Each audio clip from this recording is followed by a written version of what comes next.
안녕하십니까, 윤석돈 변호사입니다. 책임경영이익약정, 투명경영이익약정에 대해서는 제가 유튜브로 한번 설명해 드린 적이 있는데, 구체적인 위반 사유가 뭐냐에 대해서는 제가 그건 생략했거든요. 왜냐하면 구조를 이제 일단 아시라는 의미에서. 그래서 일단은 제가 또 칠판을 들고, 라운드 걸도 아니고, 이제 법인이 있고, 이제 은행이 있잖아요. 그럼 은행에서 법인이 대출을 받을 때, 이제 보증기관, 이제 신용보증기금, 기술보증기금, 서울보증보험재단, 경기신용재단, 이런 여러 가지 있어요. 그게 보증을 해주는. 그러면 이제 법인이 이제 은행에 대해서 이제 이자 납입을 하고 잘 하면 이 보증은 이제 은행에 대해서 대신 법인 채무를 변제할 필요는 없거든요. 근데 이제 법인이 이제 이자 연체하고 이제 지급불능이 돼버리면 결국에는 이제 보증 사고가 터진 거죠. 그러면 이제 보증기관은 이제 보증 비율이 100% 보증도 있고 95%, 90%, 85%, 80% 회사의 신용도나 이제 재정 건전성 이런 거에 따라서 달라집니다. 보증 비율은. 그러면은 1억을 빌렸는데 보증을 90% 받았다 하면 이제 9천만 원을 은행에다가 보증기관이 지급을 합니다. 그럼 구상권을 취득하게 되고, 은행은 이제 10% 남아있죠. 10%. 그러니까 1,000만 원의 채권을 법인에 가지고 있습니다. 그러면 이제 문제는 이 대표자인데, 대표자가 연대보증을 했다면 이제 연대보증 계약에 의해서 책임을 다 지는 거죠. 근데 이제 책임경영약정, 투명경영이익약정 이런 것들은 이제 연대보증 책임을 원칙적으로는 부담 지우지 않습니다. 다만 보통 이제 준수사항이 있거든. 주된 준수사항과 이제 부수 의무가 있어요.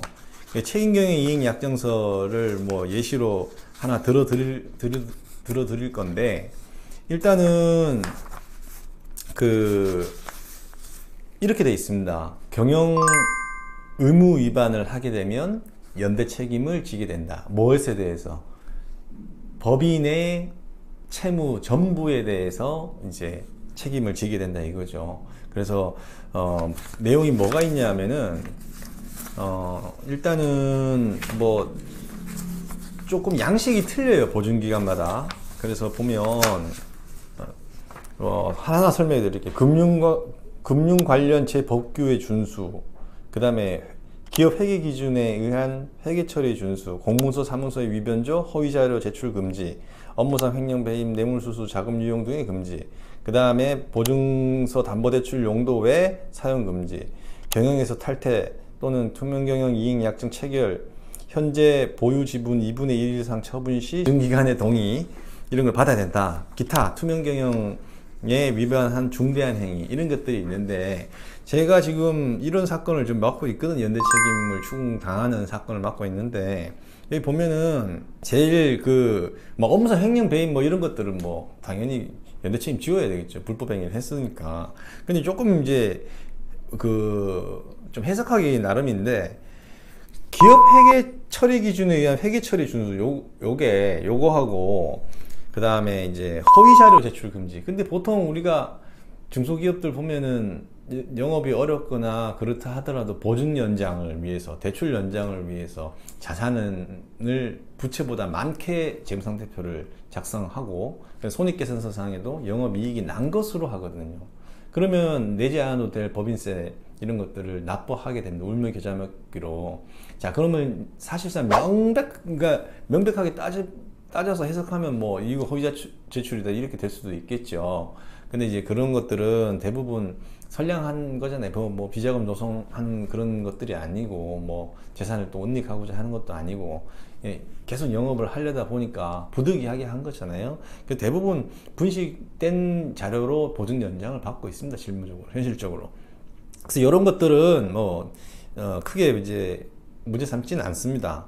그리고 기업 회계 기준에 의한 회계 처리 준수, 이거는 세무사나 회계사한테 기장 맡겼을 세무대리를 맡겼을 거니까, 세무를 맡겼을 거니까 그거요. 그 기준에 처리됐겠죠. 그러니까 이런 것들은 상관이 없는데, 그 다음에 이제 경영에서 탈퇴하거나 그 다음에 자기 지분을 2분의 1을 다 타인에게 이전하는 경우가 있습니다. 그때 보증기간 동의를, 사전에 동의를 받아야 되거든요. 왜 그러냐면은 이게 과점주주니까 세금이나 뭐 4대 보험료나 이런 거에 대해서 이천납부 의무를 이제 부담하기 싫어가지고 넘기는 경우도 있고, 아니면 이제 동업자 간에 무슨 또 트러블이 생겨가지고 지분 다 넘겨 이렇게 하는 경우도 있거든요. 이제 그럴 때는 이제 지분 관계가 결국 경영과 관계가 있는 거잖아요. 이제 그래서 그런 부분은 지금 이거 요 사건을 이제 하고 있는데, 우리 제 의뢰인이 지금 연대 책임 부담자가 된 거죠. 2분의 1 넘겨가지고. 그래서 이제 그런 것들을 주의하면 되고, 기타 투명 경영에 위반하는 중대한 행위 금지, 뭐 이거 사실 해석의 여지가 많은데, 뭐 대출금을 사업과 직결되게 관련이 있게 썼으면 이거는 위반된다 이런 것들 문제가 삼지 않습니다. 그리고 여러 가지 이제 부수 의무가 있어요. 부수 의무는 이제 조금 이게 자세하게 되어 있는데, 이제 부수 의무 위반도 이제 연대 책임에 정해 놓거든요. 그래서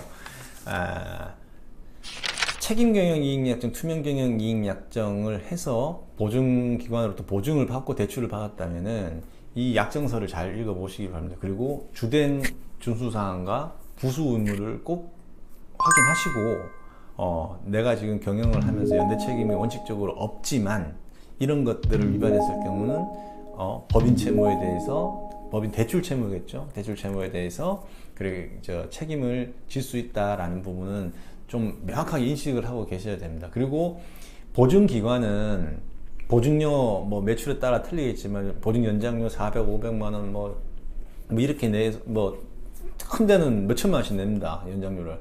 그러면 이제 보증기관은 사실 그 연장료 받고 이제 다른 수익은 없는 거잖아요. 그래서 보증금을 지급하고 나서 이제 구상권을 취득하게 되면 보증기관은 그 돈을 회수하기 위해서 은행보다는 좀 더 적극적입니다. 그래서 항상 요 준수사항, 주된 준수사항과 부수 의무를 잘 준수했는지 안 했는지 잘 했다면, 그러면은 연대 책임은 없는 거니까 크게 걱정하지 않으셔도 될 겁니다.